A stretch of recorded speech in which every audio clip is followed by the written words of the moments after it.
Labdien, mani sauc Lauma Jokste, un tātad mana tēma, kā jau izskanēja, šodien būs par izmaiņām likumdošanā saistībā ar darījumu izvērtēšanu ar lauksaimniecības zemēm. Par ko tad īsti iet runa? Pirms jau nedaudz vairāk kā gada, pagājušā gada augustā stājās spēkā grozījumi likumā par zemes privatizāciju lauku apvidos, kas nosaka to, ka turpmāk tātad tik viegli vairs nevarēs iegādāties īpašumā zemi, un, ja tātad persona vēlās nopirkt zemi, kas atbilst šim statusam lauksaimniecības zeme, tad šis darījums no sākuma ir jāizvērtē pašvaldībā. Ir ļoti daudz dažādu nosacījumu, kas ir jāizvērtē, jāpārbauda, un tikai tad, ja pašvaldība dod savu akceptu, tikai tad tātad var tikt reģistrēts šis pirkuma līgums. Un arī pagājušā gada nogalē tika pieņemti atbilstošie MK noteikumi, kas tad regulē un nosaka to, kā tad šīs likuma normas tiek īstenotas. Kāds tad ir šis process? Tātad, pieņemsim, es pašvaldībā vēlos nopirkt zemi, kur atbilst šim statusam lauksaimniecības zeme. Es uzrakstu iesniegumu pašvaldībām par šo savu darījumu plānoto, un tātad pašvaldībai šis iesniegums ir jāizvērtē. Kā notiek izvērtēšana? Pašvaldība saņem informāciju no dažādiem valsts nozīmes reģistriem un informācijas sistēmām, un pārbauda gan šī darījuma objekta atbilstību likuma prasībām, gan arī pircēja atbilstību šī minētā likuma prasībām. Tātad sākotnēji pašvaldība izvērtē šo atbilstību, pēc tam arī pašvaldība izvērtē pirmpirkuma tiesības uz šo darījuma objektu, un tātad gala rezultātā izdod izziņu, lēmumu, principā pasaka to, vai šis darījums ir tiesisks notikt, un vai tātad šis pircējs atbilst šīm likuma prasībām. Kopumā ir jāiegūst informācija no 7 dažādiem reģistriem vai informācijas sistēmām. No iedzīvotāja reģistra pašvaldība pārbauda informāciju par fiziskām personām, ja fiziskas personas iegādājas zemi, no uzņēmuma reģistra savukārt par juridiskajām personām. No zemes grāmatas un kadastra reģistra tiek pārbaudīta informācija par personas jau īpašumā esošajiem nekustamiem īpašumiem, to kopējām platībām. Tiek pārbaudīta nodokļu parādu neesamība visā valstī, gan valsts ieņēmuma dienesta dati, gan informācija par nekustamā īpašuma nodokļu parādiem, kā arī no lauku atbalsta dienesta tātad tiek iegūta informācija par personas saņemtajiem vienotajiem platību maksājumiem. Kā tad pašvaldība strādā šo gadu, kopš likuma grozījumi ir stājušies spēkā? Uz augustu, principā gadu pēc šī grozījuma spēkā stāšanās, zemes grāmatā bija jau reģistrēti vairāk kā 2000 pašvaldības izziņas. Tas nozīmē, ka īpašuma iegāde notiek diezgan aktīvi. Un tātad pašvaldības ir saņēmušas iesniegumus par šo darījumu izvērtēšanu, un pašvaldības pamatā tātad šos datus pieprasa manuāli datu turētājiem. Un arī atbildes tiek saņemtas manuāli, vai ne e-pastā, teiksim, PDF formātā, vai arī, teiksim, pa pastu papīra formātā. Protams, ka likumā ir noteikts termiņš, ja nemaldos 1 mēnesis, cik ilgā laikā pašvaldībā ir jāizvērtē šis darījums. Bet jebkura iesaistītā puse, protams, vēlās, lai šis process notiktu pēc iespējas ātrāk. Pašvaldība pieredze rāda, ka tātad no vienas informācijas sistēmas šis laiks var būt līdz pat 2 nedēļām, kamēr mēs iegūstam šo atbildi. Kā arī ir kaut kādas situācijas, kad šie dati tiek iegūti pakārtoti. Piemēram, pašvaldība iegūst no zemes grāmatas sarakstu ar pircēju īpašumiem visā valstī, redz, kurās pašvaldībās ir īpašumi, un attiecīgi pēc tam jau šīm pašvaldībām pieprasa informāciju par nodokļa nekustamā īpašuma nodokļu parādu neesamību. Un arī pieredze rāda to, ka šis atbildes dokumenta apjoms ir līdz pat 300 lapām. Šajā gadījumā, protams, runa gāja par lielu pircēju, kuram ir ļoti daudz īpašumu visā valstī.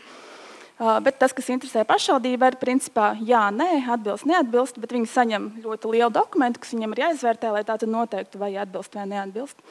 Un, protams, tātad visām pusēm tas ir tāds zināmā mērā apgrūtinājums.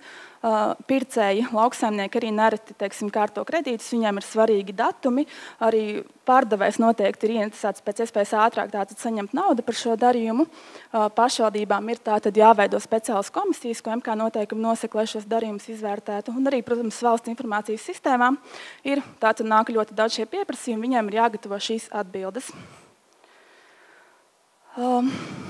Lai kaut kādā veidā šo procesu uzlabotu un padarītu efektīvāku, ZZDats sadarbībā ar Valsts reģionālās attīstības aģentūru ir tātad izstrādājuši tehnoloģisko atbalstu, jeb moduli, kurā tad ir iespējams veikt šo darījumu izvērtēšanu.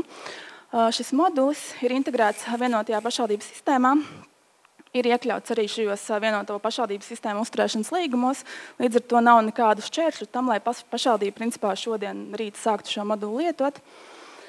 Un tātad šis modulis šobrīd nodrošina pamata lietas, tātad pašvaldība saņem iesniegumu, modulī pierģistrējam iesniegumu, veicam šīs pārbaudes jau automātiski un tātad noģenerējam jau izziņas prototipu, balstoties uz šiem pārbaužu rezultātiem, kas tika iegūti no valsts reģistriem. Parādīšu dažus piemērus. Tātad 7 reģistri, informācijas sistēmas. Šeit, teiksim, piemērs par nekustamā īpašuma nodokļa parādu datu iegūšanu. Nospiežam vienu pogu, iegūstam gan vienu summu par visu valsti, gan arī sarakstiņu ar pašvaldībām, tad kurās pašvaldībās cik liels personai ir šis parāds. Zemes grāmatas gadījumā iegūstam sarakstu ar personas īpašumā esošiem nekustamiem īpašumiem. Uzņēmuma reģistra datu gadījumā tātad iegūstam sarakstu ar īpašnieku, ar uzņēmuma īpašniekiem, automātiski arī pārbaudam iedzīvotāju reģistrā šo īpašnieku pilsonības, valstiskās piedarības, un arī varam principā leju pielādēt pilno izziņu, kurā tad jau varam detalizētāk pārbaudīt, jo ir dažādi papildus dati, ko tātad izglītības dokumenti un cita veida dokumenti, ko tad jau var skatīties pret šo pilno izziņu. Šie tā 3 piemēri, bet kopumā tātad šajā modulī ir pieejams šādas 7 pārbaudes iespējams veikt. Par šo datu iegūšanas procesu, kas tad pašvaldībām ir jādara? Pirmkārt, pašvaldība pieprasa ZZDats tiesības uz konkrēto moduli, kā jau visām citām mūsu lietojuma programmām. ZZDats piešķirs tiesības, bet, diemžēl, ar to vēl nekas nebeidzās, jo iepriekšējā prezentācijā izskanēja tas, ka nākotnes vīzija ir tā, ka pašvaldībām nebūs jāslēdz līgumi ar katru informācijas sistēmu un valsts reģistru. Šobrīd tā situācija ir tāda, ka lielākā daļa šo valsts reģistru prasa tomēr līgumus vai kaut kādus iesniegumus, vienošanos par šo datu iegūšanu. Tātad, tad, kad pašvaldība pieslēdz šo moduli, automātiski pašvaldībai būs pieejama iespēja veikt pārbaudi iedzīvotāju reģistrā, jo to jau paredz esošie līgumi. Automātiski būs iespēja veikt pārbaudi par nekustamā īpašuma nodokļu parādiem par visu valsti. Savukārt to nosaka jau vienoto pašvaldības sistēmas uzturēšanas līgums par punkts par pašvaldības starp datu apmaiņu. Tālāk, lai iegūtu informāciju no tiesas administrācijas zemes grāmatas, pašvaldībai ir jāraksta iesniegums. Zemes grāmatai jāpieprasa lietotājs uz pašvaldību. Ar uzņēmumu reģistru ir jānoslēdz līgums. Ar valsts ieņēmuma dienestu lielākā daļai pašvaldību līgumi jau ir noslēgti. Ir jānoslēdz papildus vienošanās, kurā tad būs paredzēta arī šo datu konkrēto iegūšanu, kas ir nepieciešama šim modulim. Ar kadastra reģistru un lauku atbalsta dienestu šobrīd ir tā, ka šie dati vēl nav pieejami, jo šīs informācijas sistēmas vēl šobrīd izstrādā šos servisus. Mēs vēl šobrīd veicam šo servisu integrēšanu, testēšanu. Šobrīd plāns ir tāds, ka uz novembra beigām arī šie 2 servisi varētu būt pieejami. Un pašlaik zemes dienas sola, ka, lai iegūtu kadastra datus, pietiks vienkārši uzrakstīt iesniegumu pašvaldībai. Savukārt lauka atbalsta dienests sola šos datus jau automātiski, jo to tomēr arī paredz likumdošana. Kāds tad šobrīd ir stāvoklis ar šo moduļu lietošanu? Pieslēdzām, principā sākām piedāvāt pašvaldībām pavisam nesen, pirms 3 mēnešiem, jūnijā. Bija mums Latvijas pašvaldību savienības rīkota videokonference, kurā tad nedaudz parādījām šo moduli. Uz doto brīdi jau 26 pašvaldības ir pieslēgušas šo moduli un ir veikta jau 85 darījumu izvērtēšana. Šeit gan ir jāmin tas, ka tātad nevienai pašvaldībai vēl nav iespēja ieiet un tiešām visos 7 reģistros pārbaudīt datus automātiski, bet principā tā nav problēma, jūs pieslēdzat moduli, līdz ko jūs noslēdzat kārtējo līgumu vai vienošanos ar šīm valsts informācijas sistēmām, jūs dodat mums ziņu, mēs jums dodam tiesības jau uz nākošo datu iegūšanu. Un tad pamazām jūs varat nonākt līdz tam, kad, ja teiksim, šobrīd šī darījuma izvērtēšana pašvaldībai aizņem dažas nedēļas, tad jūs varat nonākt līdz tam, kad šī darījuma izvērtēšana aizņems principā dažas minūtes. Nedaudz arī gribēju pieminēt tātad par stāvokli ar šo līgumu un vienošanos slēgšanu. Uz doto brīdi zemesgrāmatas datu šajā modelī ir iegūšas tiesības iegūt 10 pašvaldības. Uzņēmuma reģistru līgumi ir tikai 4 pašvaldībām, un valsts ieņēmuma dienesta jaunā vienošanās pie esošiem līgumiem ir 14 pašvaldībām. Kopumā gribētos teikt, ka tas ir maz. Principā šajā brīdī pašvaldības pašas būtu interesētas slēgt šos līgumus. Jūs variet droši zvanīt mums, mēs palīdzēsim. Mums jau tātad ir kaut kāda pieredze, kā citām pašvaldībām ar to ir gājis. Mēģināsim palīdzēt iespēju robežās jums šos līgumus noslēgt, lai jūs tātad varētu šos datus iegūt automātiski.